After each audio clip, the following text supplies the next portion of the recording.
Well, I wouldn't say we've encountered an increase in aggression.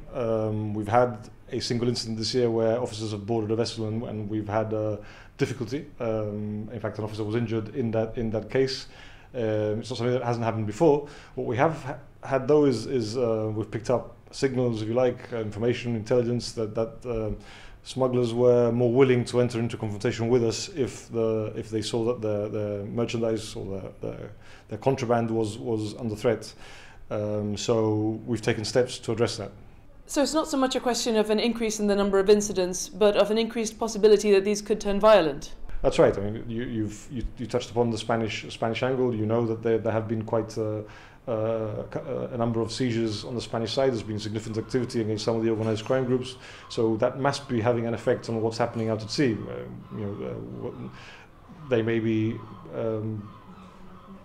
more needy in the sense that they will have to make sure that some of the drugs, the illegal drugs, get smuggled across and they don't lose those shipments. Otherwise, if they've already had significant assets removed by law enforcement in Spain, that it will cause them more significant loss if they lose the drug shipments as they travel across. So I suppose it's only natural to assume that they would want to defend them more robustly than they have done in the past. How have you reviewed the procedures, perhaps the equipment or the types of response as a result of this?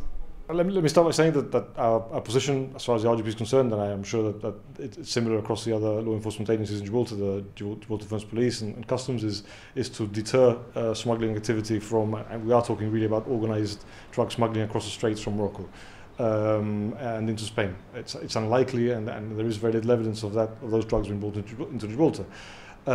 So that is our main thrust out there, to prevent those activities from taking place from within by the use of PGTW. So that's our posture. What we've had to look at is how we address that based on the threat that I'm describing to you. In essence, depending on the nature of that threat, obviously there are different scales. It could just be that officers are having things thrown at them. That has happened before. That somebody may threaten us with a knife, or worse, that they could be firearms. You'll have seen in articles recently in Spain that there have been seizures of weapons, including long rifles, in some of the searches that our Spanish colleagues have conducted on the Spanish side. So that possibility is there. That threat could occur. So we've had to look at how we respond to that, and officers are being. It's being reinforced to officers that they need to maintain safety first, and the most important thing is about themselves. So, if we encounter a threat which is not commensurate to the equipment that we carry, and our officers are equipped with captor spray, the anti-capacitance spray, as our officers on the street are, then they have to disengage and make sure that they don't cause themselves or put themselves at any significant risk. Customs are now taking an armed GDP officer on every patrol. Has the RGP also stepped up its use of armed officers? Well, that's right, and over the last couple of weeks we've been deploying firearms officers on board vessels, as you said. So our GDP colleagues with supporting Customs. This was a joint decision made by all three agencies that we were going to, for the moment, based on the risk assessment, based on the intelligence that we have, deploy firearms officers on board. This may not be a long-term measure, or it may become normality.